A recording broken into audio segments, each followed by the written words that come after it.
Welcome to the next session for Improving Maternal Health Measurement Project, Developing Additional Indicators for Ending Preventable Maternal Mortality to Fill Identified Gaps. I'm going to be speaking today about Construct 2.2, Linking of Birth and Death Data. My name is Debra Jackson, and I'm the Chief of the Implementation Research and Delivery Science Unit at UNICEF Headquarters, New York. So Construct 2.2 is definitely under development. The proposed construct for measurement is an indicator verifying that the National Health Information Systems link births and maternal and perinatal deaths.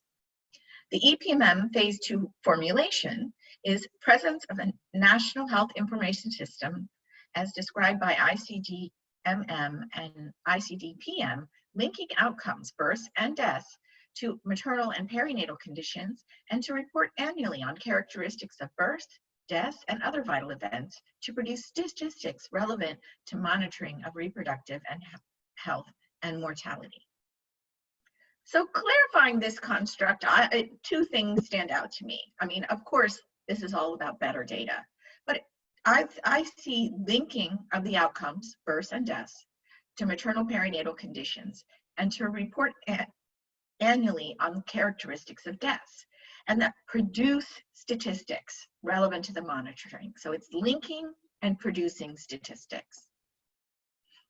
What's the state of measurement? Well, obviously, we have lots of statistics and reports on birth registration, on maternal mortality, on perinatal mortality, stillbirth. But what we know, particularly around maternal mortality, is that except for in most countries, we don't have good civil registration and vital statistics systems. They're incomplete, not timely, poor quality. So when you look at the trends in maternal mortality report, countries that have good or high quality civil registration and vital statistics were able to just report the data, the real data. Whereas in other countries, we have to use modeling or sentinel surveillance or household surveys such as DHS or MICS to then estimate maternal mortality. And obviously, we would like more countries to have real data. So when we talk about our health management information systems in the perinatal or maternal and perinatal continuum, what we live with right now, as all of you know, are a lot of registers. ANC register, delivery register, live birth register, stillbirth register, immunization register, neonatal death register, maternal mortality register. We have all these registers. They're usually these big books, and we keep all this data, but each line is a person with their individual data. And so they might appear in several of these registers. And what we'd like to do is get the data across these different registers into one place. So and for that, we need a link variable. We need some way to link them. When we think about registers, we think of paper registers, but more and more these days, we're thinking about digital records and e-registers, which would make linking in certain conditions much easier. But even without e-registers, a fully functional CRVS will still give us quite a lot of data that we need to know.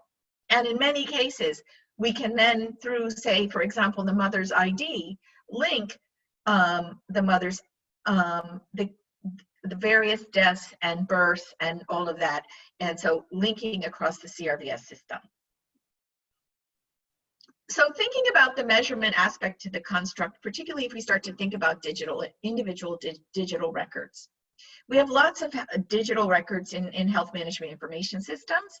DHIS2 has both an aggregate and a tracker, which is an individualized record system. OpenSRP, another really high quality individual digital record system. And we've got the Health Data Collaborative, which is works with all countries to help them assess and improve their health management information systems. And they have something like SCORE, or they have digital maturity model assessments. So they're basically assessing and helping countries improve their HMIS. And then UNICEF and WHO also work very hard to help countries improve their civil registration and vital statistics. And so, for example, here on the right, the guidance for health sector managers on vital events notification. This is essentially an individual program. It's be available in both DHS2 and OpenSRP to record births, regardless of the outcome, live birth, stillbirth, neonatal death. It'll have quite a bit of maternal information. And the thing about this is that the information can be shared both to the civil registration and vital statistics, but also to other health programs, immunization, PMTCT, nutrition, etc. And we can think of such a register, a digital register, for mothers or women. So we could, from their antenatal care to their delivery to their postpartum and family planning, those similar kinds of systems that we could do.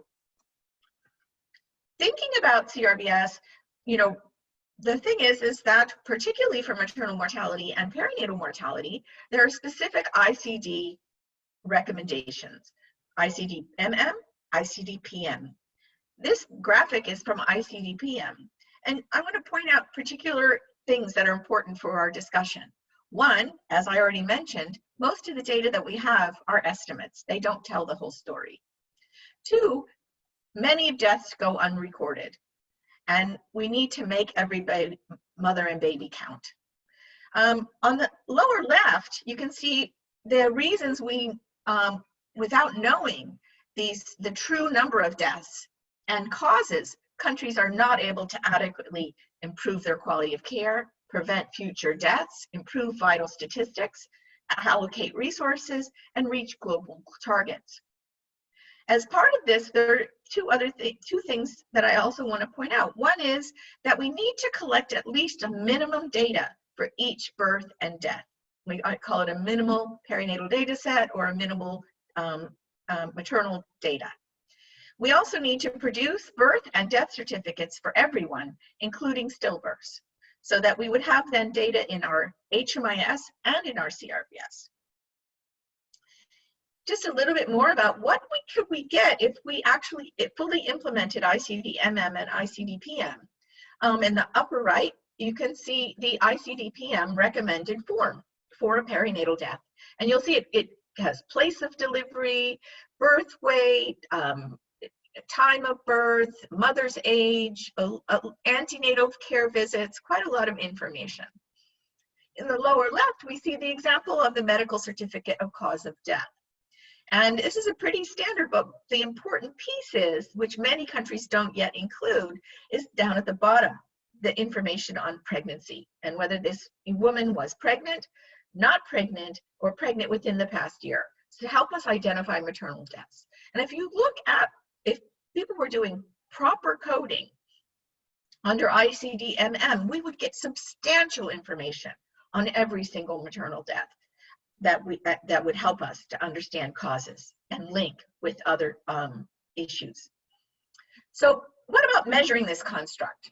The constructability linkage is new, both within health management information systems and with health and HMIS with CRVS. So how would we define this linkage? What would we mean? One example might be a yes-no question. The maternal perinatal data combined across registers or records for key variables, such as a minimum data set that might be defined using ICD-MM or PM, in one place to facilitate analysis and reporting. Most likely for this, we will need a digital system with individual client records, which can be analyzed to track improvements annually using real local data, or possibly we could better use ICD-MM and PM and linked CRVS records with a unique health ID for the mother, and that could be done in paper or digital. It could be done in either the HMIS or the CRVS. So what's the feasibility and data availability? Well, it's going to be country dependent based on maturity of both the HMIS and the CRVS systems. But as I mentioned earlier, there are measurements for HMIS and CRVS maturity that both exist, but they're relatively new. So we would need to implement them, but they are happening. And can the data be obtained reasonably? It would be fairly easy to assess on an annual basis by examining the type and maturity of the HMIS and/or CRVS and the data available in your annual reports. The thing is that countries do this, and that, as I mentioned, many countries are assessing, measuring, and improving, and have quite detailed HMIS systems. So it wouldn't be that hard, and we might even just be able to get it directly from either the HMIS or the CRVS with very little effort on how their system is running. Harmonization. CRVS and data improved health data are a really important part of the SDGs. And also, there are lots of efforts now to link the health sector and CRVS and improve collaboration between those two systems. There isn't any really redundancy. It's just a new way to do data, and we just need to do it better. A lot of it is already there. What about relevance? Obviously, linked data would allow better analysis and planning, and without data, we cannot measure how we are doing. And interpretation and usefulness? Is there strong evidence to support the process or the outcome? Yes. There are problems with variations in the systems and sometimes the laws into how you can access data and link data. And finally, producing linked data would be invaluable. So some considerations. Measuring the construct would not be hard. Maturity and quality of the HMIS and CRVS. However, to some extent, the universal ID and linked digital individual records are new and to some extent aspirational even, but have tremendous potential. So many countries are starting to develop these kinds of digital systems. And as we know, only what is measured gets done.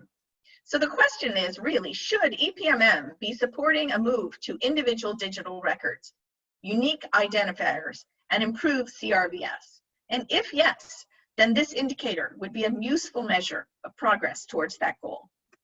So thank you, and better data for mothers and children.